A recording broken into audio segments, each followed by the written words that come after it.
To make much of time. A Good Omens fanfiction. Written by Waywarder. Read aloud by SkyAsimaru. If you enjoy this podfic, you can check out the original story on Archive of Our Own. If you would like to hear more of my recordings or see some of my own work, you can find me through the pen and screen name of SkyAsimaru.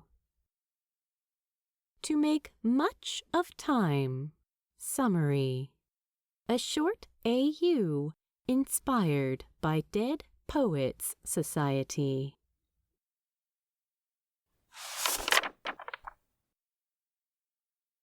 It is dark, and Aziraphale cannot recall how he got here.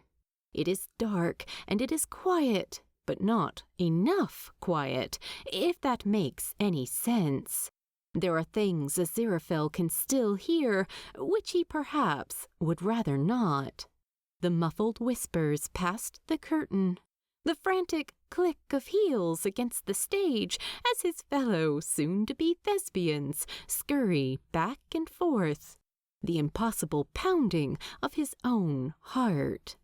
Aziraphale lifts 2 fingers to his throat to feel his pulse, to prove to himself he is here, that you are here. Aziraphale tries to remember how many heartbeats he should detect per minute, but he keeps losing count, and maybe that's fine. Maybe that's the excuse he'll finally use on his father. Father, see? I don't remember how fast a heart ought to beat. I'm not really meant to go into medicine. It would actually be very irresponsible, you see. Aziraphale breathes. The air backstage doesn't smell like he expected. Aziraphale always imagined maybe flowers? Yes, maybe some wonderful scents of flowers to accompany the loveliness of the plays. Or maybe smoke and rain for the sad ones. All he smells now is whatever industrial cleaner Henley Hall must use, and maybe a little weed. Artists, Aziraphale thinks, knowingly. But his mind is already wandering back to the thought of what each of Shakespeare's plays must smell like. 12th Night. Something of sea salt, certainly, but also something sweet and breathtaking and sharp and surprising. Sea salt and clementines, maybe. Aziraphale thinks of Sir Toby's fingers, stained with wine and songs, and wonders if the character ever ate a clementine. Wonders if Shakespeare thought about that sort of thing. Macbeth. Well, blood, of course, but also whatever the greatest cake you've ever had in your entire life tasted like. A cake so exquisitely measured and baked and frosted, you would do anything to go on tasting it. Something too sweet, something too rich, something that lingers on your tongue and gets stuck in your teeth. Romeo and Juliet. Aziraphale's breath hitches and he shuts his eyes.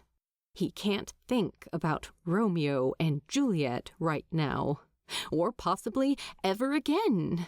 He thinks of his first line, grapples for it within his mind to make sure he remembers.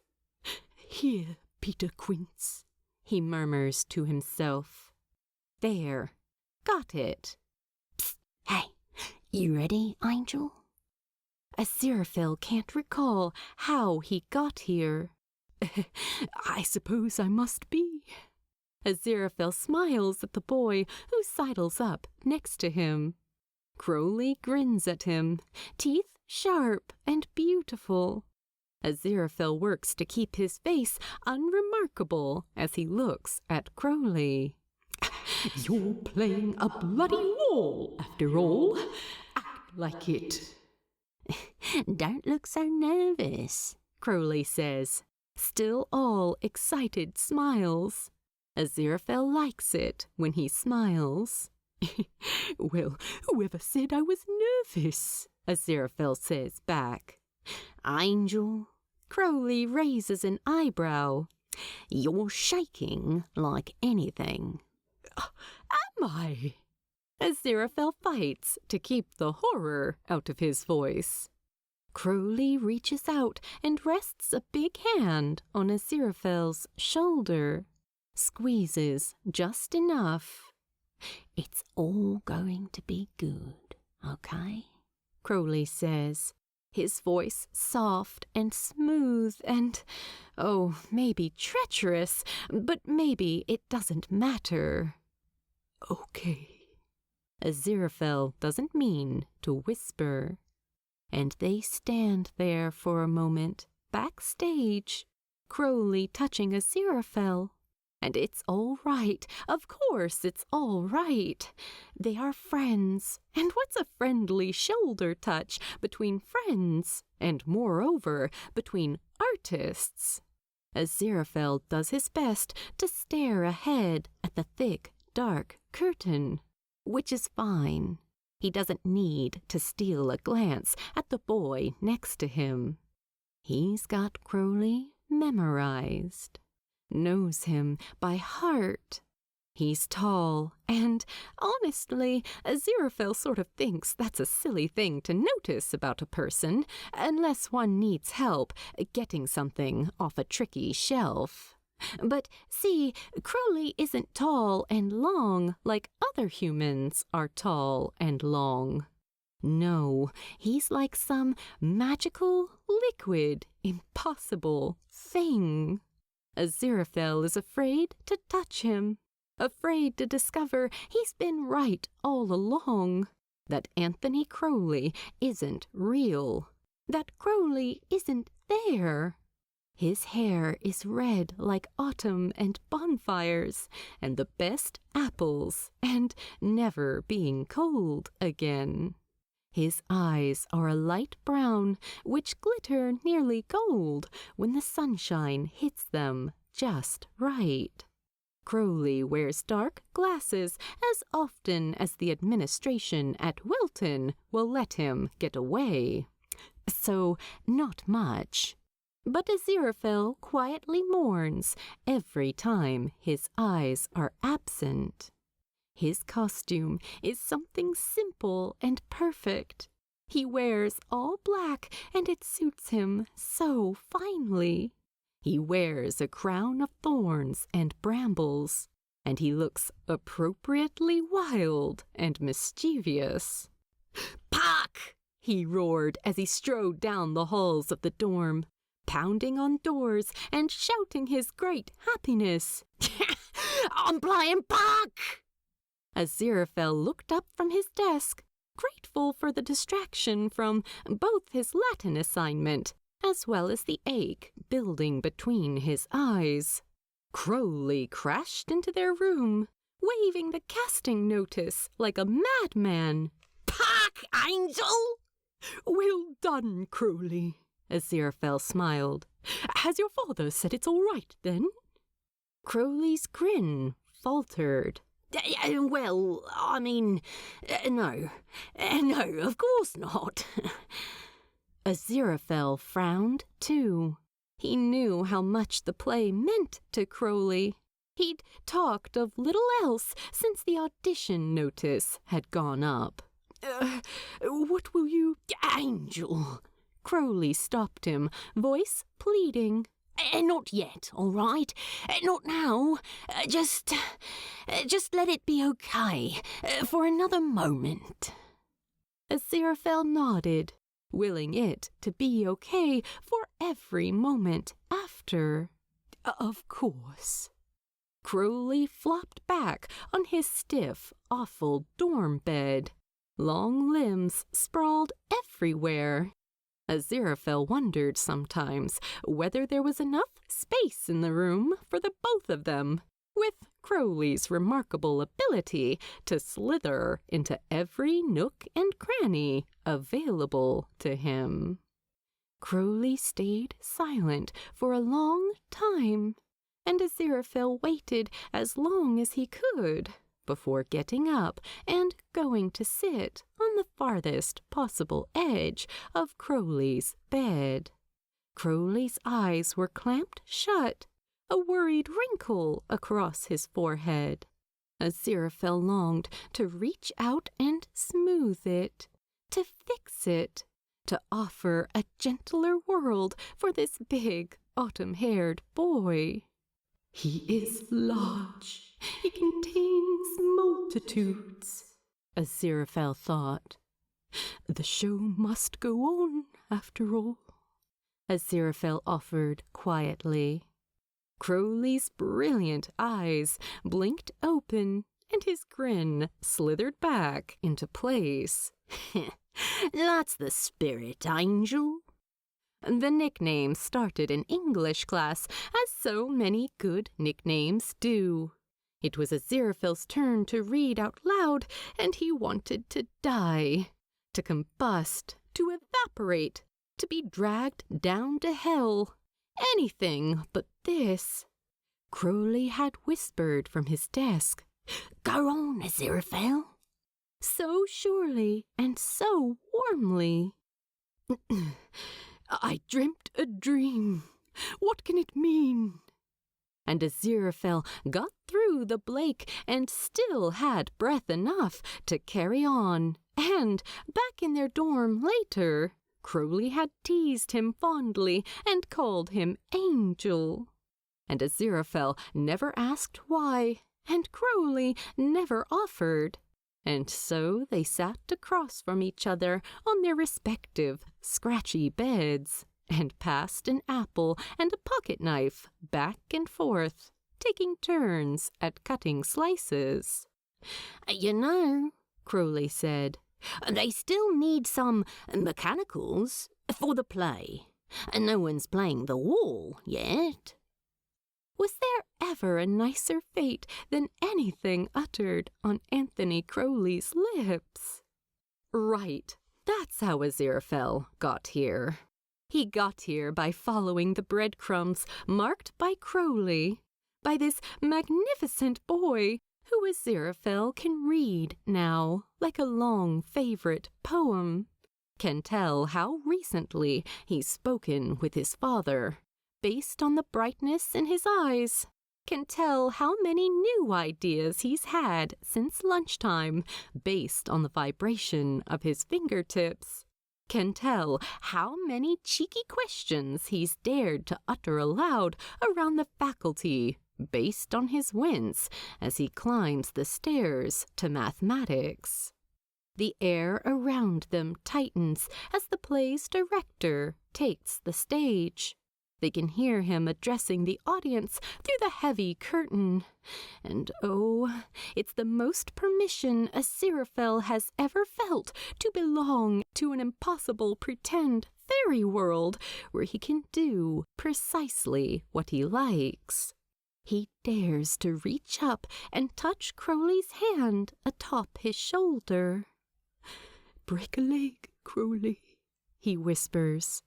Crowley nods, never removing his hand until the director exclaims, "William Shakespeare's A Midsummer Night's Dream!"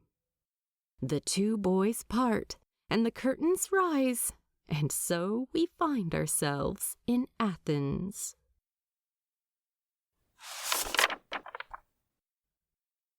There is a version of this, of course, my dears, where things go quite differently. You know the one. But it is still December, and it is cold, and perhaps we have already been through enough. I offer you this instead. May it suit your good heart.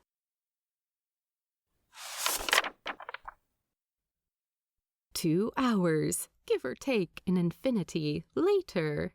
The play ends, and everything is wonderful. And as their fellow thespians cheer and hug and celebrate in a way one only can after a school production of Shakespeare, and file out of the building with fabulous plans to attend cast parties and pinch a bottle of something, and revel long, long into the night, Aziraphale and Crowley linger. Of course they do. Aziraphale takes his time removing his costume bits and cleaning his little dressing-room station, and dragging his feet and stealing glances at his roommate. Crowley, for his part, sits still in front of the mirror. He stares at his own crowned reflection and does not move. Were you thinking of attending the party, then? Aziraphale finally asks, doing his best not to reveal his terror at the answer. Don't go where they are braver and more interesting than I am. Come back with me to our little room, and you can tell me stories, and I'll give you some of the nice chocolate I've been hiding in my desk. Crowley doesn't answer right away, not with words. But a moment later, Aziraphale hears a damp hitch of breath, and he realizes with alarm that his roommate is trying not to cry. Crowley? Aziraphale whispers. I don't want it to be over yet, Crowley admits hoarsely. And Aziraphale starts to ask, what to be over, my dear? But he knows. Of course he knows. Of course he understands Crowley's reluctance. What a small, stupid word. Of course he understands Crowley's fear over being catapulted back into a harsh world of boxes and corners that does not suit this ever-changing, ever-growing, fluid, star-stuff boy. And Aziraphale loves him, and Aziraphale does not know how to make it better.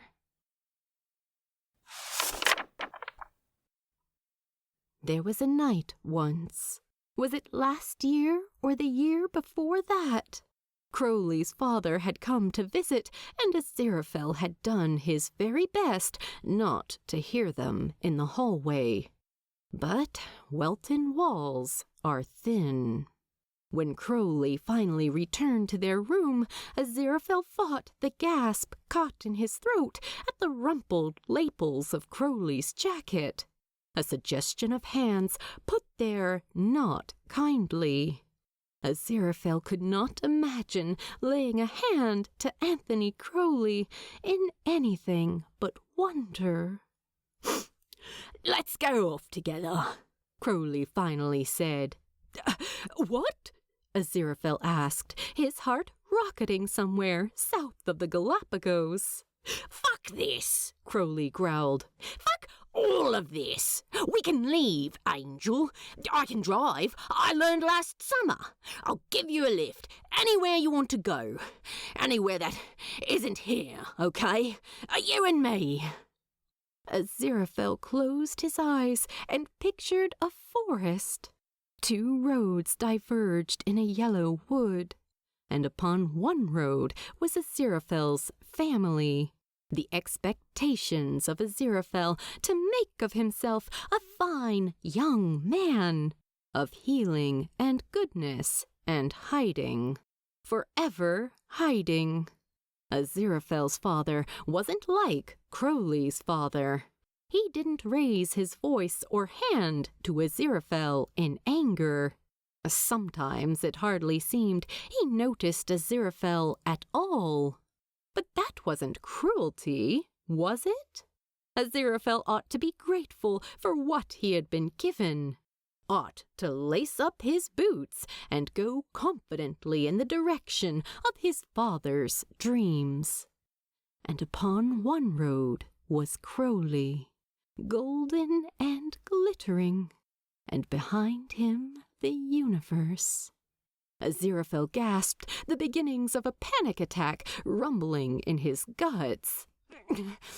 You go too fast for me, Crowley, Aziraphale said, and got up to leave their room, to sit in the library stacks and cry, and then to not meet his roommate's gaze for another week. Crowley nicked him a pair from the dining hall one Wednesday afternoon, and Aziraphale tried to pretend it wasn't the sweetest thing he'd ever eaten, and they went back to whatever normal was.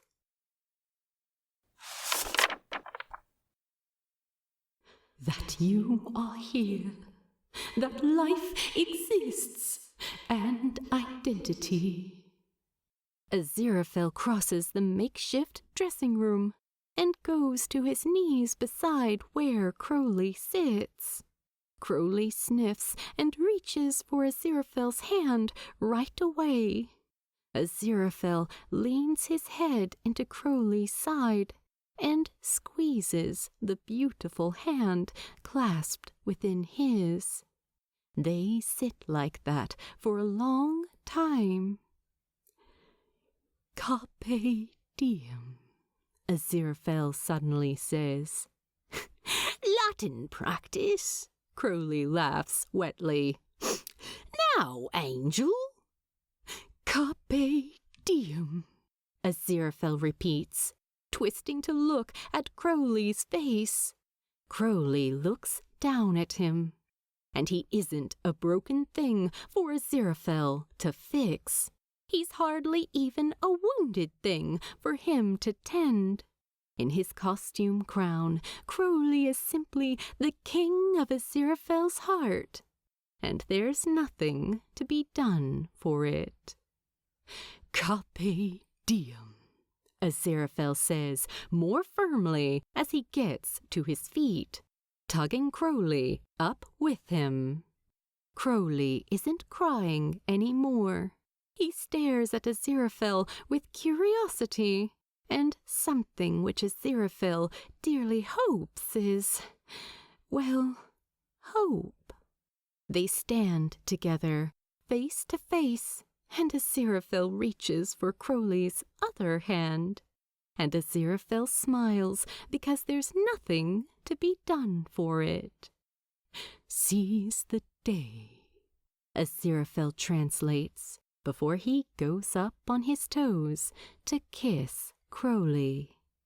Crowley makes some luminous, untranslatable sound before he is kissing Aziraphale back fiercely.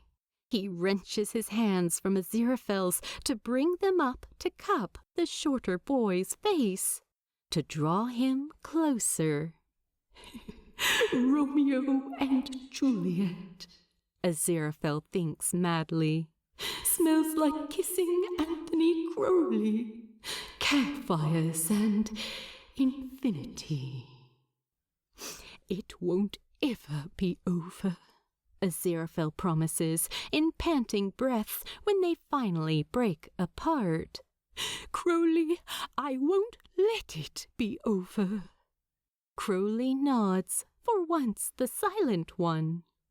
There is everything right about you, Anthony Crowley, Aziraphale says, not stumbling over a single word as they bubble up in his throat.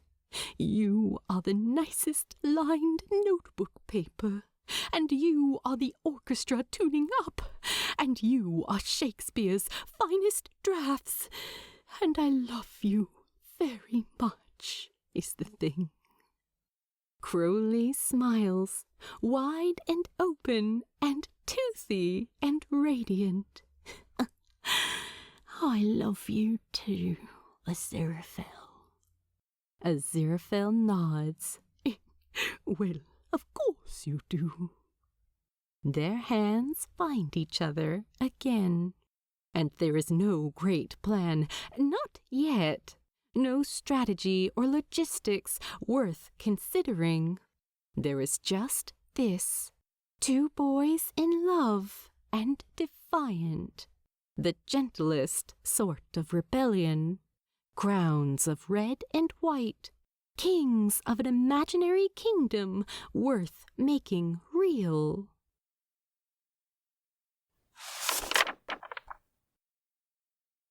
I think somewhere down this admittedly sometimes rocky road they are choosing, I think perhaps there's a garden, and there will be books, because Crowley sees Aziraphale in every brilliant bloom, in every patch of tender soil, in every strong vine. And Aziraphale sees Crowley within every story. He is every pirate captain, every fairy princess, every hopeful child with nothing but a skinned knee and a stuffed bear. And the road doesn't even end there. Isn't that amazing, my dear?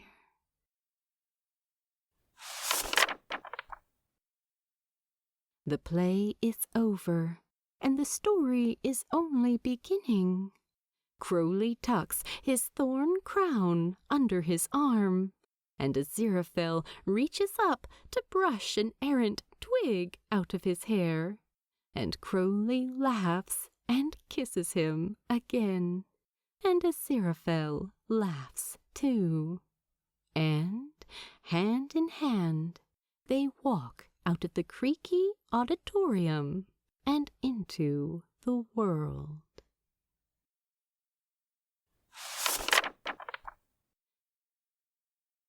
That you are here, that life exists and identity, that the powerful play goes on, and you may contribute a verse. What will your verse be?